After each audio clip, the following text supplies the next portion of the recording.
अऊज़ु बिल्लाहि मिनश शैतानिर रजीम बिस्मिल्लाहिर रहमानिर रहीम रब्बि इग़फ़िर वरहम व अंता खैरुर राहिमीन। आज मैं आपको हज़रत नूह अलैहिस्सलाम और हज़रत इब्राहीम अलैहिस्सलाम के बारे में चंद बातें बताऊंगी जिनको आपने खूब गौर से सुनना है। तो पिछले मैंने अपने सबक में आपको जो बताया था वो हज़रत आदम अलैहिस्सलाम के बारे में बताया था कि हज़रत आदम अलैहिस्सलाम को हज़रत जिब्राईल अलैहिस्सलाम ज़मीन पर लेके आए थे, खाना काबा की तामीर हुई और उसके बाद फरिश्तों ने यानी कि खाना काबा का तवाफ़ किया। हज़रत जिब्राईल अलैहिस्सलाम ने हज़रत आदम अलैहिस्सलाम को तवाफ़ का तरीक़ा, इबादत का तरीक़ा और सब कुछ सिखाया था। तो आज मैं आपको हज़रत नूह अलैहिस्सलाम और हज़रत इब्राहीम अलैहिस्सलाम के बारे में बताऊंगी कि जब हज़रत आदम अलैहिस्सलाम के बाद हज़रत नूह अलैहिस्सलाम का दौर शुरू हुआ तो तब क्या हुआ। चनाचे हज़रत आदम अलैहिस्सलाम और आपकी औलाद इसी तरह इबादत करती रही। शैतान भी अपनी कोशिश में मसरूफ़ रहा और आहिस्ता आहिस्ता लोगों को गुमराह करता रहा।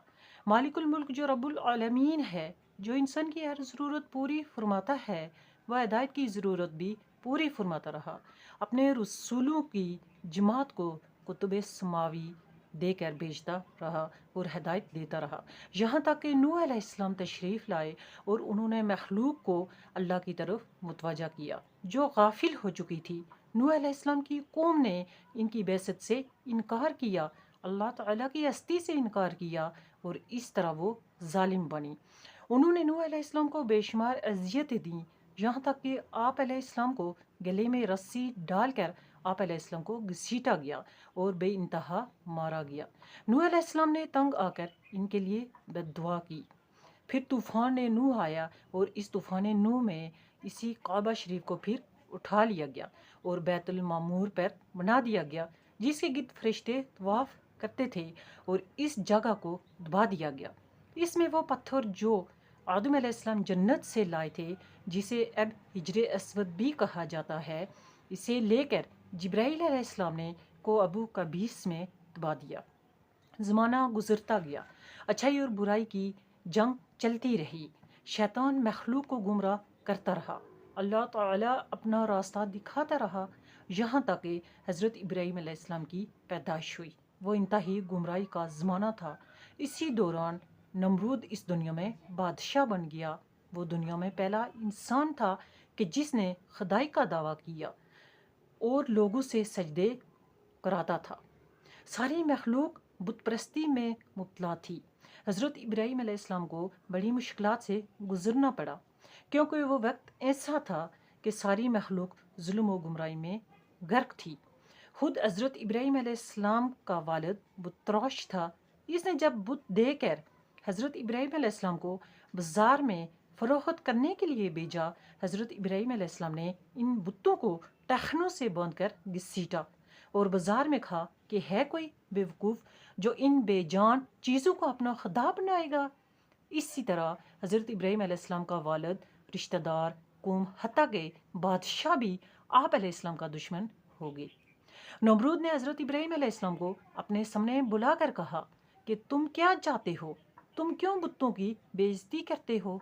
हज़रत इब्राहीम ने कहा कि मैं लोगों को उस अल्लाह ताला की तरफ बुलाता हूँ जो सबका मालिक व खालिक है और सबका रब है।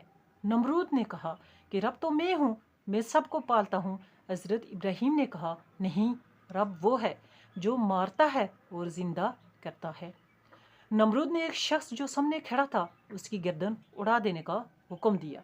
चनाचा गर्दन उड़ा दी गई। दूसरे शख्स को जिसे सजाए मौत हुई थी इसको छोड़ दिया और कहा कि देखो, मैं भी जिंदा करता हूँ और मारता हूँ।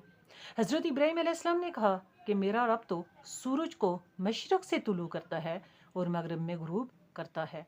तू सूरज को मगरिब से तुलू कर और मशरक़ में गुरूब कर। इस पर नमरूद आजिज़ और शर्मिंदा हो गया, लेकिन वो ढाई पर कायम रहा, इनके डट गया अपनी बुराई के ऊपर और आप अलैहिस्सलाम का पक्का दुश्मन बन गया। आप अलैहिस्सलाम के लिए सबसे सख्त सज़ा तजवीज़ की कि आपको जलाया जाए और इसमें आप अलैहिस्सलाम को फेंका जाए। चनाचे आग तैयार की गई, आप अलैहिस्सलाम को आग में फेंका गया, लेकिन आग आप अलैहिस्सलाम के लिए गुलजार बन गई। اللہ کے جو نبی ہوتے ہیں، جو نیک بندے ہوتے ہیں، جن کو اللہ تعالیٰ نے اپنی آسمانی کتابوں سے نوازا ہوتا ہے، ان کو اللہ کی مدد سے سب کچھ مل جاتا ہے۔ اور اللہ کی مدد کے سوا جب ان کو اللہ اپنی مدد دیتے ہیں تو ان کو کوئی نقصان نہیں پہنچا سکتا، ان کا کوئی بال تک باقا نہیں کر سکتا، کیونکہ ان کے ساتھ اللہ کی مدد ہوتی ہے اور وہ اللہ کے حکم کو لے کے آئے ہوتے ہیں، اللہ کے حکم کو پھیلا رہے ہوتے ہیں۔ حضرت نوح علیہ السلام جو تھے، ان کے بیٹے نے انکار کیا تھا، وہ کافر تھا۔ نوح علیہ السلام نے ان کو بہت کہا کہ ایمان لے آؤ، ہدایت کی طرف آؤ، وہ نہیں مانا، چنانچہ وہ بھی اس طوفان میں غرق ہو گیا۔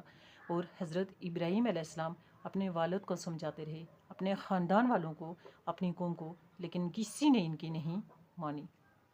تو اس طرح کی پیاری اسلامی معلومات کے لیے اور سننے کے لیے، اور دل لگا کر ایسی اسلامی معلومات کو سنیں اور اپنے ذہن میں، اپنے دل میں، اپنے دماغ میں ان کو جگہ دیں، ان پر غور کریں، سوچیں اور ان پر عمل کریں۔